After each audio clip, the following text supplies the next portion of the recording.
Hey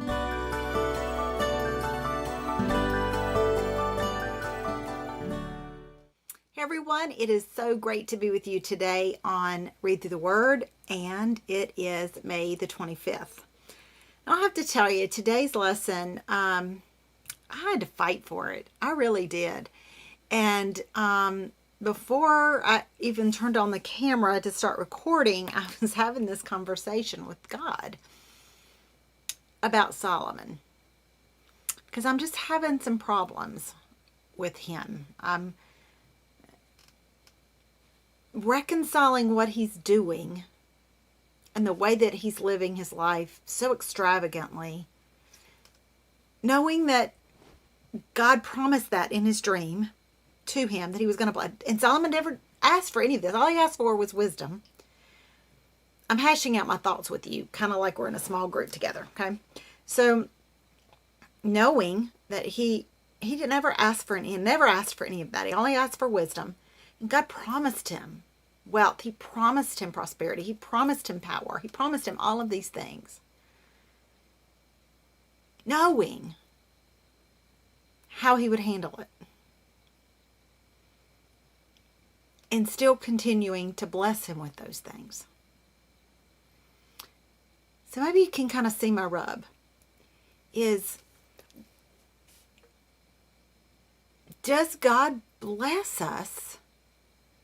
And I don't know the answer to this question. I promise I'm not like throwing this out here rhetorically. Like I know the answer and it's like, oh, think about this. Here, this is truly my question and I don't even know what side of the fence I land on this. Does God bless us and continue to bless us? Not just with everyday common grace, but beyond the common grace of life, breath, food, protection, those kinds of things. Does he continue to bless us when we're blatantly living outside of his standards? Have y'all ever questioned that? In fact, I really wasn't even going to go into any of this in a lesson, but I would love to hear your thoughts on this. If y'all are, if you're Facebooking, girls, there's some people that are on Facebook, some people. Seriously, I would love to know your thoughts on that. Because this is what it appears to me. Because I feel like Solomon's a fence rider. I really do. But yet, God continues. He continues to fulfill what he said he was going to give him. And he said he was going to give him all of those things knowing how he was going to live. I mean, I don't, like I said, I don't know when y'all do your reading, but so just 1 Kings 10, starting with verse 14. I'm not going to read it all, but it talks about the tons of gold that he received from the different kings, and that he made large shields, 200 large shields of hammered gold, each weighing 15 pounds. 300 smaller shields of hammered gold, each weighing 4 pounds. And the king placed these shields in the palace of the forests of Lebanon. He made a huge throne decorated with ivory and overlaid with fine gold. And then he goes on and talks about the cups being solid gold and the utensils and the fleet of trading ships. And he became richer and wiser than any king on earth. Year after year, everyone who visited him with gifts of silver and clothing and weapons and spices and horses and mules. I don't even know that I'm even making sense. But when I got to verse 26, and actually what stopped me, another thing that started this whole conversation about our lesson today was over in 2 Chronicles 8:11, when it says he moved his wife, Pharaoh's daughter, from the city of David to the new palace he had built for her. So he built her a palace. Okay, so then we've got that 2 Chronicles 8:11 verse, and then we have 1 Kings 10, Verse 26, Solomon built up huge forces of chariots and horses. He had 1,400 chariots and 12,000 horses. Okay, so this is what God's word said about the situation with future kings. They must not build up large stables of horses for himself or send his people to Egypt to buy horses, for the Lord has told you. This is what he said about wives, about marriage.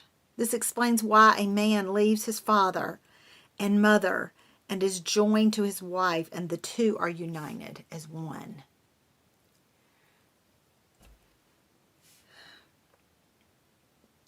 Because for me, we're either in or out.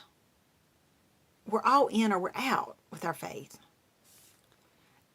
And we might mess up. We're going to sin. I'm not saying we're not going to sin, but the believer that's all in their faith is going to sin, but they're going to recognize it right away, and it's not going to be a habitual lifestyle. And this is what Solomon was creating for himself. So this is my problem with it. Fence-walking faith doesn't work. We can't be friends with the world and flirt with the fullness of the world and still be faithful to God. We can't. It's impossible. It's impossible. And I included 3 verses that may be familiar to you about this. Romans 12:2, don't copy the customs and behaviors of this world. James 4:4, really, wow. If you want to be a friend of the world, you make yourself an enemy of God. And then 1 John 2:15-16, I have to read this. Do not love this world, nor the things it offers. For when you love the world, you do not love the Father in you. John is saying it's impossible to love this world and love God. It's impossible. We can't do it. For the world offers only cravings of physical pleasure, cravings from everything we see, pride in our achievements and possessions. These are not from the Father, but are from the world. And this world is fading away along with everything the people crave. But anyone who does what God pleases will live forever. And in John's letter in Revelation to one of the churches, the church at Laodicea, but since you are lukewarm, neither hot or cold, I'm going to spit you out of my mouth. So I know I've been random in my thoughts for the lesson, but really I've just struggled with the whole thing with him. I mean, he's the wisest king, and he settled the dispute about the baby by saying, hey, let's cut the baby up, that kind of thing. And then Proverbs, there's so many great sayings and challenges to living and how to live virtuously. And there's so much there. The man was so wise. But he's living in habitual sin and continuing to go against God's standards and continuing to be blessed. And is that what God's doing in my life? There's just a lot going on in my head today. I would love to hear your thoughts. And if you don't want to post them, email them to me, because I would love to read what you have to say, because I'm just, as you can tell, kind of bouncing all over the place on all of this. Fence walking faith doesn't work. And we're going to see with Solomon's life that it doesn't work. It eventually catches up with him. It does. We'll see you next time. I'll read through the word.